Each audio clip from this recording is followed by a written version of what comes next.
Olha, gente, de volta aqui no Expressão pela nossa PRP TV. Já mostrei alguns, vou mostrar mais um aqui. Ah, esse é muito bom. Presente que eu ganhei no Tribunal de Justiça do Estado de Sergipe, 130 anos. Justiça, Memória e Cidadania. Veja que trabalho belíssimo, Ana. Realmente fantástico. Memória, Justiça, Memória e Cidadania. Isso. Que belo título. Não é? Só o título vale, né, professora? Que coisa. Sergipe... Ah, olha aqui. Um trabalho fantástico. Basta chegar lá na Tribunal de Justiça, deve estar lá à disposição para ver. Professora, eu vou pedir licença à senhora para falar um pouco com a Heloísa aqui, que é a primeira vez que a senhora também, né? A senhora... Nem cravo, nem canela, muito menos Gabriela. É isso aqui. Você tem quanto tempo que você lançou esse livro, professora? 5 anos. 5 anos? Aí. E por que só veio agora? Vá, me explique. Ele foi bastante divulgado quando do lançamento no CMEA, que inclusive tem um prefácio muito bonito do meu querido amigo Mário Brito. Ah, fantástico. E esta é praticamente a 2ª edição. Mário Brito é um dos ícones da nossa arte, da nossa cultura, um trabalho belíssimo nas artes plásticas, enfim. E esse daqui? Você falou que esse aqui é o mais querido agora, no momento. Este livro ele foi lançado em instância na Câmara de Vereadores. São as receitas da minha mãe. Só que tem uma parte que eu denomino a parte mais bonita, que são as lembranças afetivas dos filhos, as memórias afetivas, melhor dizendo, dos filhos e netos, que se reportam àqueles pratos que trazem ela a uma lembrança muito bonita. Olha, a feijoada da mamãe. Estou vendo aqui. Em torno de 50 receitas. Antes tem, como eu já falei, as memórias afetivas, quando nós falamos sobre ela e sobre os pratos que remetem a ela. Ele tem inglês e português. Ele é feito em português e inglês. Esse é meu. É seu. Muito obrigado. Inclusive tem aí o meu autógrafo, onde eu coloco que a comida mata a fome, mas o amor alimenta a alma. Concorda, professora? Concordo. Tá vendo? Eu também. É verdade. E tem muita alma precisando ser alimentada ultimamente. Com certeza. Não é isso? Exato. A gente olha o que é que está acontecendo no mundo, a gente fica muito preocupado. Parece que as pessoas esqueceram que são humanos. Que o outro que está do outro lado, também é humano. Né? Que também sofre, que também ri, que também... Enfim. E parece que a cobiça, sei lá o que o que alimenta esse ódio até hoje eu não consigo entender, viu, professora? Eu não consigo entender. Que é uma coisa uma barbárie tão grande que a gente está vendo agora lá em Gaza, a gente viu enfim, agora aqui pertinho, já estão querendo brigar também agora, né? A Venezuela com a Guiana, com um pedaço de terra. Por causa do petróleo. É sempre o pedaço de terra e o petróleo. É verdade, né? Deixa eu falar um pouco com a Didi Macedo. Professora, quando eu sugeri o nome da senhora para vir ao programa, o que eu recebi de informações, o que eu recebi de elogios e de carinho, aliás, já passei um monte de mensagem para a senhora hoje, de Clóvis Barbosa, que mandou um abraço, foi presidente da OAB, enfim, os ativistas políticos mais importantes, foi presidente do Tribunal de Contas. Chico Varela, que fez questão de falar com a senhora pessoalmente. Tanta gente, o Paixão, o Hélito Paixão, enfim, foram pessoas dizendo, ela vai no seu programa, E Chico Varela disse uma frase que eu estou vendo que ele tinha razão. Ele disse, olha, Pascoal, era a mais bela das belas. Se Sergipe tinha uma mulher mais bela, era a querida professora Didi Macedo. Mas nem só de beleza a gente vive também, né, professora? Então, eu soube que você também foi um ativista social muito importante, não só como mulher, filha de um político muito influente, Francisco de Araújo Macedo, né? Estaciano, não era Estaciano? Ele é Estaciano, Heloísa? Boquim, pertinho. E filiado ao Partido Trabalhista Brasileiro, talvez tenha influenciado muito na sua trajetória de vida. Sim, não é verdade? Com certeza. E sem contar que a senhora viveu um tempo muito conturbado na política nesse país. Foi. Né? É. Com o golpe militar e aquelas coisas todas. Queria que você falasse um pouco da Didi Macedo nessa época. Bom, eu entrei na faculdade, me formei na Faculdade de Filosofia, Ciências e Letras aqui, né? Então foi mesmo na faculdade que aí com o movimento estudantil, quando o movimento estudantil começou a tomar mais, vamos dizer assim, mais força, né? E que eu participava das reuniões e gostava, né? No fundo, eu era muito política, porque papai queria e não queria. Como é que é essa história de queria e não queria? Porque ele dizia assim, se você fosse homem, você seria minha herdeira política. Mas você é mulher, só me dá trabalho. Dá trabalho que eu queria fazer as coisas, né? Então, eu queria participar, né? A minha faculdade foi feita depois que eu já estava casada, né? Se você quis fazer pediatria, ele também não deixou que você fosse Não, a pediatria era uma carreira de homem. A minha irmã mais velha, né? A Glória, ela queria ser uma engenheira, uma arquiteta. E teria sido uma arquiteta maravilhosa. Ele ainda levou para a PUC, tinha aqueles exames, né?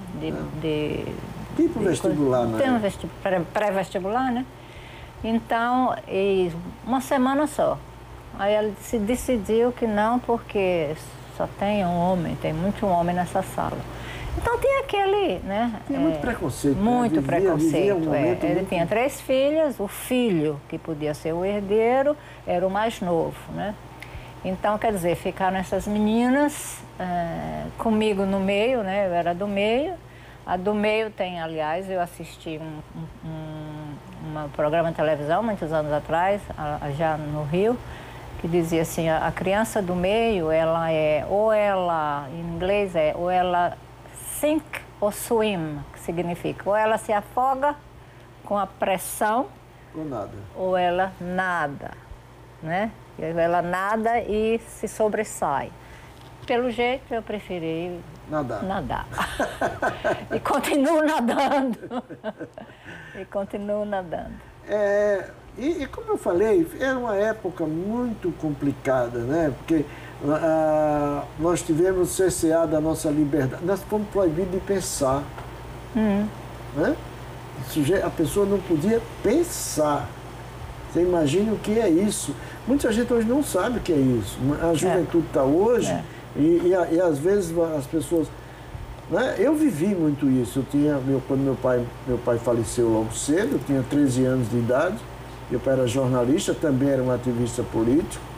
Quando ele morreu, ele era secretário de Seixas Dória, era outro político também, enfim. E logo depois, ele morreu em 64, a Revolução foi em março, ele morreu em junho. E eu vivi muito na minha juventude toda essa repressão. E só quem viveu é quem sabe. E só quem gostava de pensar, de agir, de acontecer, é quem vai imaginar o que a gente passou. Não é isso? Exato. Foi assim também com você, Lídia? Foi. E eu acho de uma maneira ainda mais forte por causa da sociedade, do fato de eu também ser casada, né? Tinha uma porção de coisas que empatavam eu ser o que eu queria ser, né? O que eu queria realmente era entrar, depois da faculdade, entrar na política, mas não consegui. Seria uma excelente deputada, hein, Heloísa? Como poderia ser? Eu talvez tivesse sido o que meu pai sempre quis e nunca conseguiu. O pai sempre tentou ser governador do estado, mas você sabe que ele não conseguiu, né? As outras forças eram maiores. Mas ele me sentava assim quando ia ver os conchaves com os outros partidos. Era muito interessante o comportamento do meu pai, porque era eu que ele escolhia para escutar os conchaves. Mas era eu também que não podia utilizar as informações, porque as outras não estavam. Uma era mais nova, a outra era mais velha. Então você tem uma função estratégica, né, nessa história, né? Talvez até que tivesse. É muita história para contar, né? Às vezes, meu pai era uma pessoa maravilhosa, ele me chamava de andorinha. Ele dizia assim, porque eu gostava de viajar, né? Eu gostava de voar, eu gostava de viajar, eu gostava de pensar, eu gostava de fazer as coisas, né? E ele dizia, eu olhei para um lado, para um ombro, olhei para o outro ombro, não encontro minha andorinha. Onde está essa andorinha? Aí eu ia no ouvido, dizia andorinha, ele dizia, eu vou cortar as asas dessa andorinha. Aí eu chegava no ouvido e dizia, andorinha sem asa morre. E aí pronto. Né, acabava toda... Mas era naquela época, né, a família... E meu pai era uma pessoa muito maravilhosa, mas era também muito rígida, né? Quer dizer, a gente... Tudo da época. Da época. Então a gente não podia fazer nada sem o consentimento dele. E de repente chega a professora Didi Macedo. Como é que foi essa história da professora? Foi um longo caminho, né? De repente eu comecei a ver que realmente, como eu não tinha, meu pai já tinha morrido e eu queria fazer alguma coisa e a única coisa que eu podia fazer era o que a sociedade concordava, que era ser professora.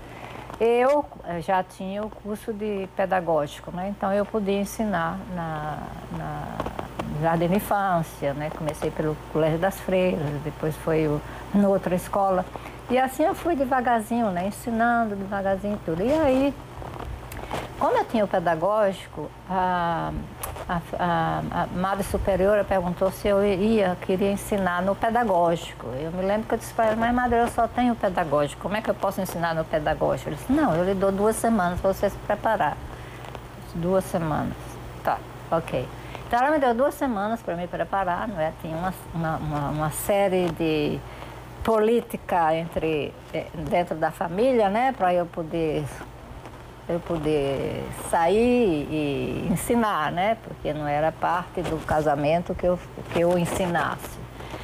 Mas então, devagarzinho... Tudo repressão, hein? A repressão foi, a repressão dentro de casa, a repressão da sociedade, a repressão... Mas, enfim, a minha sorte foi que uma professora da universidade, eu digo sorte porque foi ela que me abriu a cabeça, ela veio dar uma palestra para o pessoal do Colégio de Nossa Senhora de Lourdes, né? Que era onde eu ensinava. E ela disse que o pessoal que já estava ensinando no pedagógico, que só tinha um pedagógico, que não devia ficar nesse nível, devia realmente ir para a faculdade. Eu nunca tinha pensado em ir na faculdade, para fazer a faculdade. Eu não pensei que era possível de jeito nenhum. Não intelectualmente, eu sabia que eu nunca fui burra, né? Eu sempre teve os melhores colégios, eu já falava francês, então não era isso. Era o problema da sociedade de que mulher casada não vai trabalhar. Mas enfim, ela botou aquela sementezinha e aí eu fiquei, né? Fiquei trabalhando aquilo na minha cabeça, de quem sabe eu vou fazer vestibular. Aí eu resolvi fazer vestibular, mas quer dizer, eu não podia pedir licença ao meu marido para poder fazer vestibular, porque eu sabia muito bem que ele não ia deixar, né? Como é que você fez? Fez escondido? Fiz escondido e sabe quem me atrapalhou tudo? Um jornalista, não sei o nome dele. Quando eu estava para fazer um exame só, sabia que tinha passado neles todos, e essa era uma tradução de francês com dicionário, tradução de francês com dicionário, já passei, né? Aí saiu no jornal. Didi Macedo, como é que foi? Didi Macedo, brilhando no vestibular. Atrapalhou. Eu tinha uma prova para fazer ainda, mas eu sabia que passava porque era francês com dicionário. Bom, foi muito difícil, mas no final eu tive uma conversa com meu marido e acabou dando certo. E ele acabou dizendo, tá certo. Eu digo, você pode fazer isso, mas você me deixa fazer isso. E fizemos um acordo assim, né? E acabou dando certo. Acabou dando certo. E aí, Bom, na hora que eu entrei na faculdade, eu pude pensar, né? Aí eu fui conhecer as meninas, os meninos. Essa eu já conhecia desde menina. Né? Somos amigas desde menina, né? Na Estância, no mesmo colégio, estudamos no mesmo colégio. Você também estudou no colégio da Nossa Senhora de Lourdes? Não. Colégio Sagrado Coração de Jesus em Estância. Ah, lá em Estância. A mamãe era prefeita de Estância, não era naquela época? Eu acho que ela era prefeita de Estância. Ela foi prefeita na década de 50. Sua mãe? Minha mãe. Não, a mãe. Sua mãe. Nubia Nabuco Macedo. Tá, foi prefeito em Estância. Foi E o seu estadual. Francisco Araújo Macedo permitiu que a mulher dele fosse prefeita de Estância? Ele queria uma pessoa de confiança. E eu acho que a melhor pessoa de confiança que ele podia ter era a minha mãe. O motivo foi esse. E minha mãe ela não tinha, né, quando ela começou. A primeira prefeita? A primeira prefeita do Brasil, não, eu pesquisei, mas foi uma das primeiras. E interessante que ela era a prefeita e a minha tia, Francisca Assunção, era vereadora aos 23 anos de idade. Ela é musicista, tudo poeta. Na mesma época? E, inclusive, o hino oficial de Estância é de autoria de Francisca Assunção, minha tia, irmã da minha mãe. E então, Dona Núbia era prefeita e minha tia, aos 23 anos, era presidente da Câmara de Vereadores. E até hoje não apareceu outra mulher presidente da Câmara em Estância. Então a amizade de vocês já vem dessa época? De muito tempo. Os pais dela são padrinhos do meu irmão. E aí, nessa época, onde Dona Núbia era prefeita e a minha tia presidente da Câmara, saiu no jornal, que eu achei muito interessante, fiquei orgulhosa disso. O poder em Estância veste saias. Que maravilha! Você é parte dessa história, hein? Sou, pois é. Vocês? Só não fui... Hoje se fala tanto em empoderamento feminino, né? Já existia empoderamento há muito tempo. Mas o preço também era muito alto. Era muito alto. O preço era muito alto. E certeza. depois, se o mundo tivesse mais mulheres no poder, seria muito melhor. Tem muito homem não fazendo as coisas direita. É verdade, é verdade. Outra coisa interessante, eu fiquei sabendo, é que você como professor, você ensinou no Ateneu. Ensinei, né, no Castelo Branco e no Ateneu, no Branco. No Colégio Ateneu. E no Ateneu você começou, professora de português? Português e inglês. Português e inglês. Mas justamente com o português você começou a adotar um método dentro da escola que foi uma revolução, porque os alunos todos os alunos do Ateneu queriam ser alunos da professora Didi Macedo. Você teatralizava as aulas, como é que era isso? Bom, eu não aceitei o livro de português da Secretaria de Educação. Já começou aí, né? Mas eu achei, eu não fiz para ofender o secretário de Educação. Eu só achei que eu queria dar o melhor para meus alunos E quer dizer que eu fui criada no Rio, eu tinha muita bagagem, e tinha outros autores envolvendo a linguística para ensinar português, para não ficar aquela coisa chata de ensinar gramática o tempo todo, fazendo eles participarem de pequenas peças, né? Que o livro indicava. Você criava os esquetes de teatro? Não, já vinha no livro. Já vinha tudo no livro que eu tinha escolhido. Mas só que eu não me lembro do nome dele, mas o secretário da Educação não gostou, né? E eu reconheço que realmente eu não deveria ter tomado aquela decisão, mas eu tomei para os meus alunos. Então eu fui na Secretaria da Educação e falei com ele, né? Eu digo, olha, eu não fiz para lhe ofender não, mas eu não vou mudar meu livro não.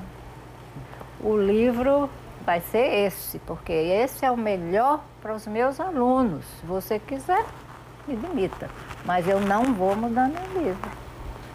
Os meninos adoravam, porque, sabe, essa história de sentar e falar, ensinar gramática, quando você tem a beleza da linguística para fazer eles participarem de tudo, serem parte do aprendizado de português, para mim era o mais bonito. E se tivesse que brigar, brigava. Né? E o que aconteceu é que deu tudo certo. E os meninos, que eu ainda chamo meus meninos, né? Na semana passada, foi a festa do Ateneu, dos né? Ex-alunos. Aliás, foi ovacionada lá na festa. Coisa bonita. Foi tão lindo saber que tem tanta gente que se lembra de mim. Eu fiquei assim um pouco, porque você lembra de mim? Isso fui sua contemporânea. Eu digo, não lembro, desculpe. Eu só podia fazer, já saía há tanto tempo. Mas, enfim, é por isso que eles gostavam, porque eles participaram, era a vida. Ensinar não gramática. A gramática está inserida no texto, deixa eles descobrirem. Né? Deixa eles descobrirem, deixa eles errarem e a gente acerta junto. E por falar e por fazer, era peça mesmo, era um trabalhão, né? Eu estava me dando muito mais trabalho, né? Ô Didi, e Londres? Como é que surgiu Londres na sua vida? Londres foi depois que eu me formei, né, na faculdade. Aquele tempo era forte, né? Aquele tempo era... com a política estava bem sério. Eu consegui para fazer o mestrado no Rio. Fui para a PUC, né? Para fazer o mestrado lá. Eu não tinha bolsa, mas a PUC me deu uma bolsa, né? E aí começou, né? Eu comecei, meu mestrado na PUC foi médicos e técnicos de ensino. Então eu sempre, no médicos e técnicos de ensino, eu trazia um outro enfoque, uma outra maneira de ensinar. E os professores gostam disso. Meus professores, até me convidavam para dar aula tentando aquele método que eu estava sugerindo. E aí foi surgindo, né, com os problemas políticos. Eu resolvi que eu queria fazer, então ia sair, né? Não tinha... Porque o que aconteceu? Eu fiz vestibular, eu fiz concurso para faculdade aqui, né? Não era universidade ainda, naquele tempo era faculdade. Eu fiz concurso, mas por causa da minha participação política, eu não podia ser nomeada. Passava em segundo lugar, terceiro lugar, às vezes passava em primeiro lugar. Não pôde ser nomeada? Não pude ser nomeada. Né? Foi aí que eu, quando eu fui para o Rio, a PUC estava tão interessada. Então, Londres foi uma espécie de exílio pessoal? Foi, exílio pessoal, foi. Porque se eu faço concurso, se eu passo e a estrutura não me nomeia, né? E naquela época... O que é que eu estou fazendo aqui? O que é que eu estou fazendo aqui, né? Como é que naquela época a gente tinha que pagar uma taxa para sair do Brasil também. Tinha que pagar. A PUC conseguiu que eu fosse ensinar na Universidade Federal Rural do Rio de Janeiro, né? Como dizendo assim, sem fazer concurso, alguém tinha saído e ela disse, tem uma chance para você, Alvidita. E aí me empurraram lá. E eu estava bem. Estava indo muito bem, sabe? Até que, dá certo, me descobriram, né? Que eu estava no Rio, que eu estava fazendo isso, que mais aquilo. E aí eu comecei a pensar. Aliás, eu não sei se vocês sabem, talvez não, mas naquela época, né, tinha um representante do SNI em cada universidade brasileira. No meu caso, era um almirante. Muito simpático, eu conversei com ele algumas vezes, né? Eu disse, olha, que a pessoa disse, professora, a gente não pode lhe dar uma bolsa, de qualquer maneira eu vou pedir, de qualquer maneira eu vou pedir. Aí pedi a CAPES, né? Pedi, aí não deu outra, né? Não recebi. Então eu disse, bom, eu continuo ensinando aqui ou eu tento sair do país, né? E aí resolvi, eu não queria ir para a América, porque achei que a Inglaterra seria melhor para mim, mais séria. Mas ir para os Estados Unidos com a cabeça que você tinha não ia dar certo. Então eu escrevi, né? Fui para... comecei a pegar informações sobre as universidades inglesas. E me aceitaram na Universidade de Londres, né? E aí eu fiquei, e agora? E agora, José, o que eu vou fazer? Eu não tenho dinheiro, não tenho bolsa, na certa não tenho emprego, o que eu vou fazer?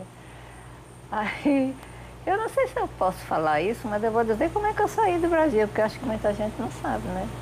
Não, mas a gente quer saber. A gente quer saber, né, Ana Luísa? Com certeza. Bom, eu acompanhei de perto. Eu tinha joias que minha mãe me deu, né? Aí eu comecei a perguntar, bom, eu realmente adoro minha mãe, adoro as joias e tudo, mas eu não vou usar as joias, né? Então, quem sabe eu vendo umas. Aí eu escrevi para todos os meus amigos políticos e não políticos, me deram um lugar, quer dizer, fui aceita para o doutorado na Universidade de Londres, a bolsa foi negada, a Fundação FOL pediu bolsa para mim, não conseguiu. A CAPES me negou logo, né? O CNPq nem pedi. Mas a Fundação FOL, que já tinha me dado dinheiro para a minha tese de mestrado, que foi Nutrição e Desenvolvimento Cognitivo de Pré-Escolares em Aracaju, que está publicado, e eu vim coletar os dados em Aracaju, ela se interessou em tentar conseguir uma bolsa, mas a Fundação FOL mesmo não conseguiu. Quer dizer, a coisa estava apertando, né, comigo. E eu disse, bom, eu tenho que fazer esse dinheiro, né? E foi assim que eu fiz. Vendi as joias, fiz rifa, né? Fiz muita rifa. E eu disse, eu fui aceita, não ganhei bolsa e você sabe por quê. Era só isso que eu escrevia, né? Você sabe por quê. Quem tinha dinheiro, eu digo, compre 10 bilhetes dessa rifa. Quem não tinha dinheiro, você compra um só. A Didi Macedo está em Londres há quanto tempo já? Cheguei em Londres em 78.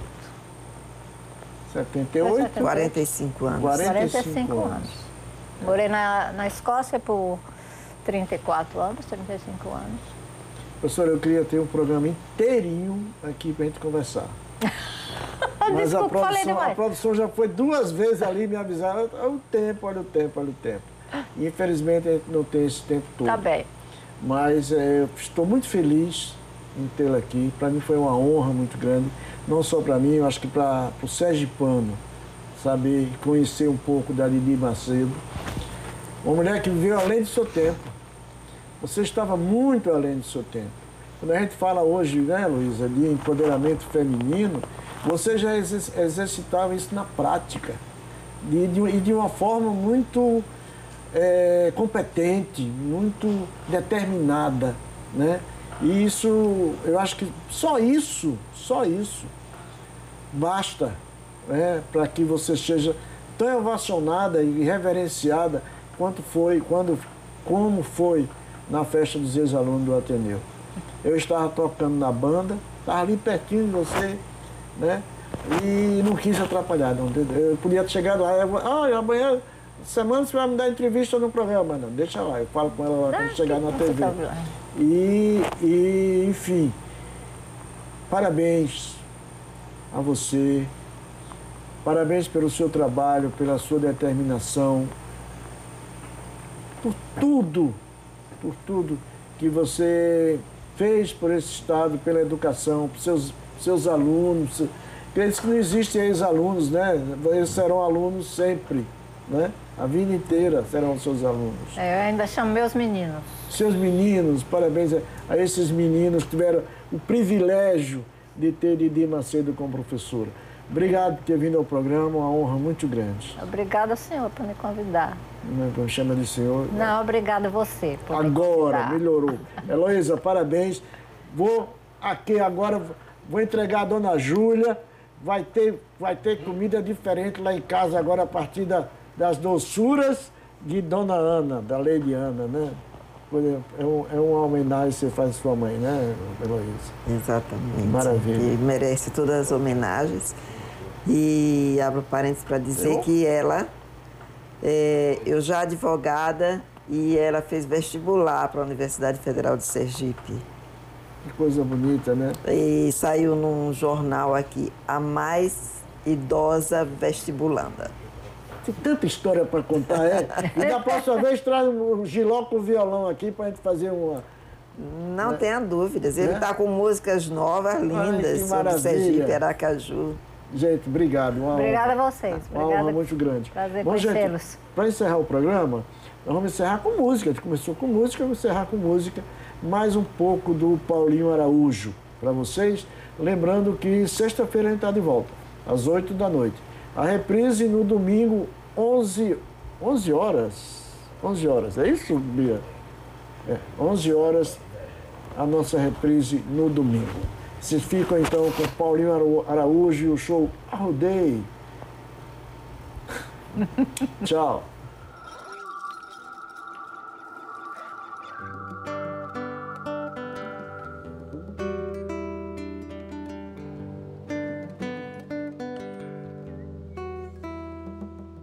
Manhã de sol, vento parado, nem um cachorro latiu.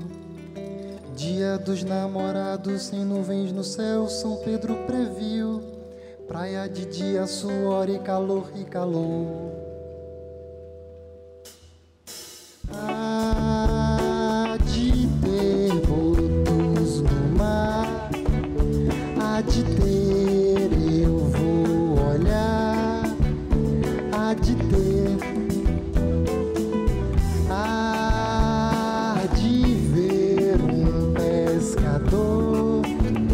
Por uma rede malfeitor, há de ver.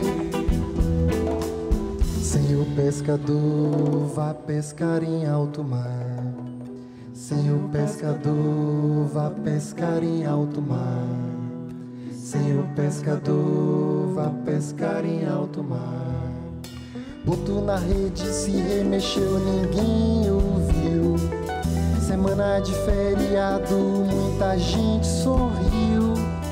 Minha malagoa redonda, fundo do mar Tombres. Ei,